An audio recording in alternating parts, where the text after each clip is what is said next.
어색하고 불편하지만 성교육을 시작합니다. 류다영 지음, 모모북스. 어릴 때의 스킨십은 괜찮을까? 부산이 고향이다. 첫 아이를 낳고 100일쯤 됐을 때 남편의 직장을 따라 경기도로 이사 왔다.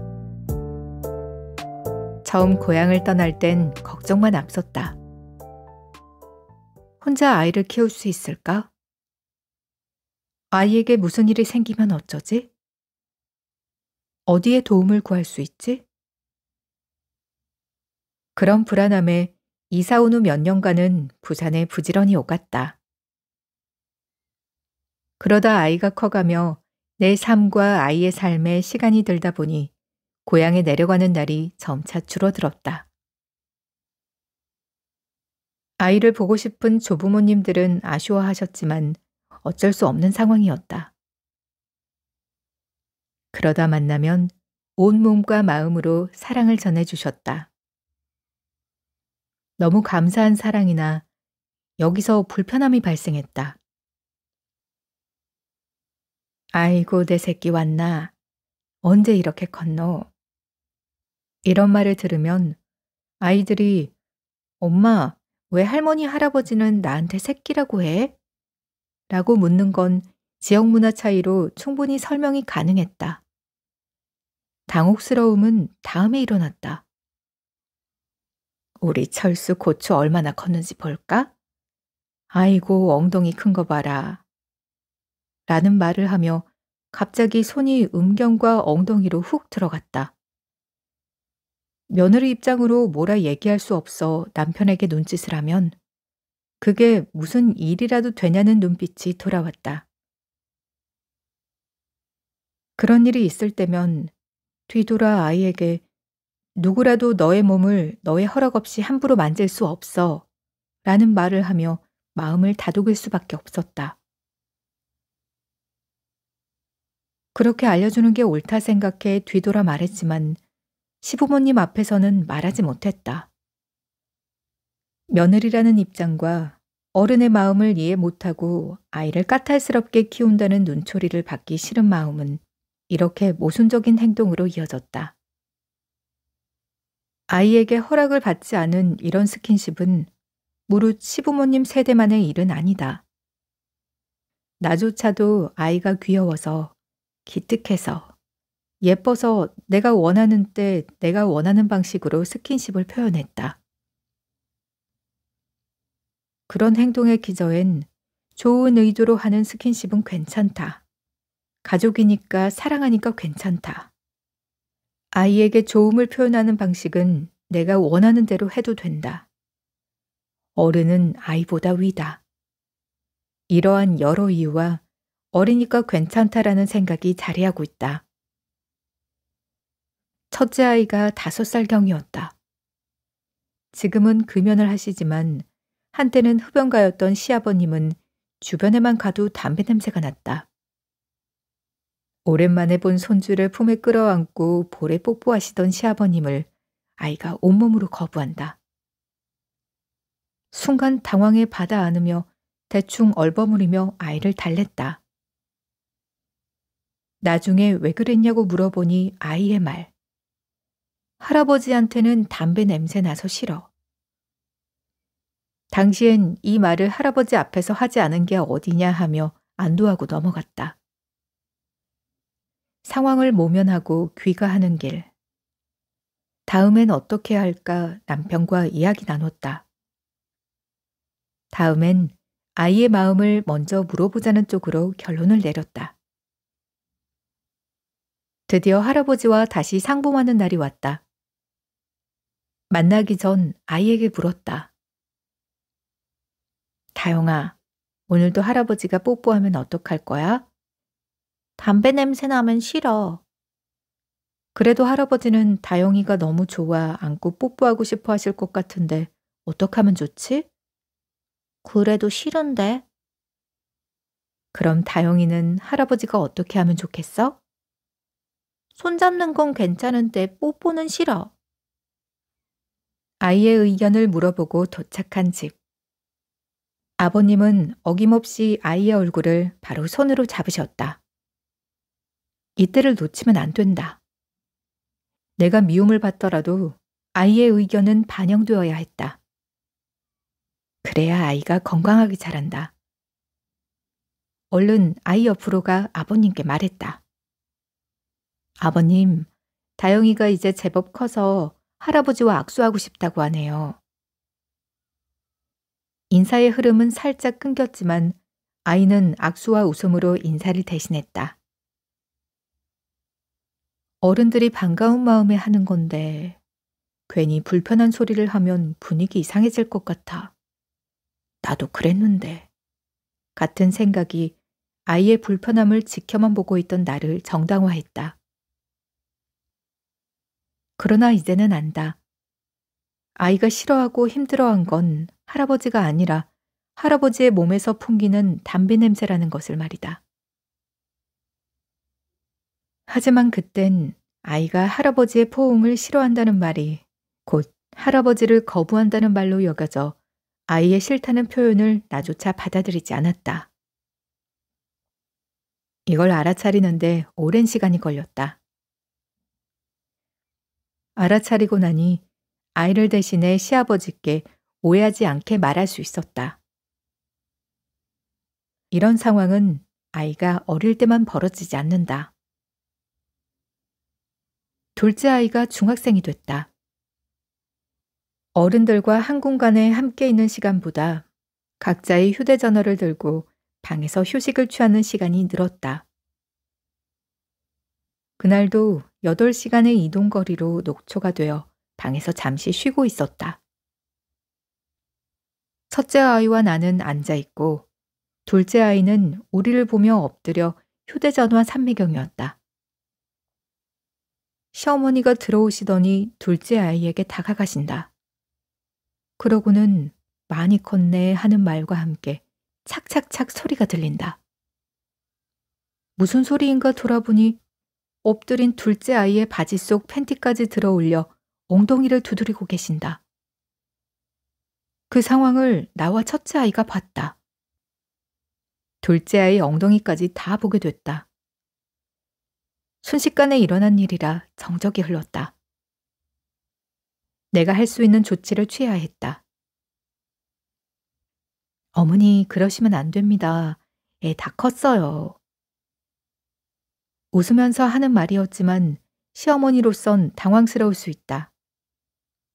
왜냐하면 할머니 눈엔 항상 어려 보이는 손주이기에 귀엽고 예쁜 마음에 너무도 아무렇지 않게 한 행위이기 때문이다. 시어머니는 내가 예뻐서 그렇지라고 말하며 급히 방을 나가셨다. 너무했다, 어른한테 라는 생각이 들 수도 있다.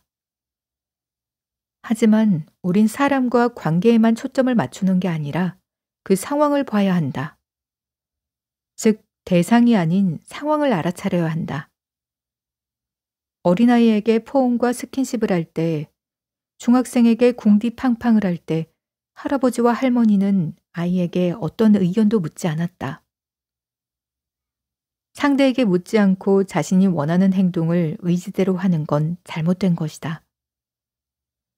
만약 이 대상이 할머니, 할아버지가 아니라 다른 사람이면 어떨까? 생각이 달라지지 않는가? 내가 원하는 행위를 상대에게 하는 게 아니라 자기 몸에 하더라도 다른 사람에게 보여주지 않아야 하는 것이 있다. 자위나 용변을 보는 행위같이 아주 사적인 행위가 그에 해당한다. 하물며 상대에게 행동을 할 때는 당연히 상대의 의견을 물어봐야 한다. 그 대상은 오랜만에 만나는 친인척만이 아니라 현재 아이를 양육하고 있는 양육자라 하더라도 마찬가지다. 아이가 어리기에, 잘 모르기에, 나쁜 의도가 없기에, 사랑하는 마음에 한다 하더라도 모든 행동은 당사자의 동의를 구한 후에 이루어져야 한다. 아이의 머리칼을 쓰다듬고 싶어도 다영이가 너무 대견해서 머리 쓰다듬어주고 싶은데 그래도 돼? 라고 물어봐야 한다. 중학생 아이를 안아주고 싶다면 철수가 밥을 맛있게 잘 먹어 예뻐서 꼭 안아주고 싶은데 그래도 괜찮아? 라고 물어봐야 한다. 양육자가 집에서 아이에게 하는 사소한 스킨십도 물어보며 아이의 동의를 구하는 것을 습관화할 때 아이도 사회에 나가서 자연스럽게 동의를 구할 것이다. 혹 동의를 구하는데 아이가 안 돼, 싫은데 같은 말로 거절을 한다면 받아들여줘야 한다. 자신의 거절이 받아들여지는 분위기에서 자란 아이가 사회에 나가 거절을 표현할 수 있고 타인의 거절도 자연스럽게 받아들인다. 어리니까 지켜줘야 한다. 어리다고 아이의 의사를 묻지 않고 마음대로 표현하면 안 된다. 가족이라도 예절은 지켜야 한다.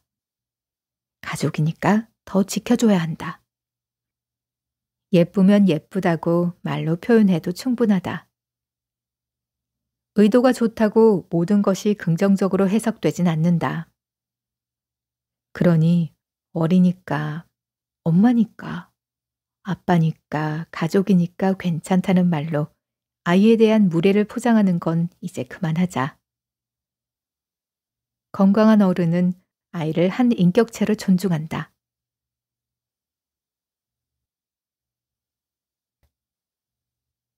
어른이 되면 하고 싶은 걸 다 하는 즐거운 삶을 살아갈 줄 알았다. 20살이 넘어 어른이 되니 해야 하는 게 더 많았다. 나이가 들면 궁금한 게, 하고 싶은 게 줄어들거나 없을 줄 알았다. 나이가 들수록 궁금한 건 더 많아지고 하고 싶은 것도 더 많아진다. 아마 내가 살아가는 세상이 변하지 않는다면 궁금한 것도 새롭게 하고 싶은 것도 생기지 않으리라. 세상은 끊임없이 변하고 매일 아침 눈을 뜨면 새로운 무언가가 눈앞에 나타난다. 자주 가던 커피숍에 키오스크가 등장했던 날이 기억난다. 우두커니 서 있는 키오스크를 외면하고 주문대로 직진했다. 그렇게 몇 번은 무시가 가능했다. 그러다 카드 주문은 키오스크에서 해달라는 주문대 메시지를 보는 순간 더 이상은 키오스크를 못 본 척할 수 없음을 알았다. 그렇게 마주한 키오스크. 분명 우리나라 말로 적혀 있는데 나의 검지는 어디로 향해야 할지 몰라 허둥대고 있었다. 말로 하면 30초도 안 되어 끝나는 주문이 기계 앞에서는 2배 이상의 시간이 걸렸다. 거기다 내 뒤에 선 줄이 늘어날 때면 초조함은 배로 늘어났다. 그랬던 내가 이제는 자연스럽게 키오스크로 향해 능수능란하게 주문을 한다. 변화하는 세상에서 행복하게 살아가려면 새롭게 나오는 것을 배우고 익혀야 한다.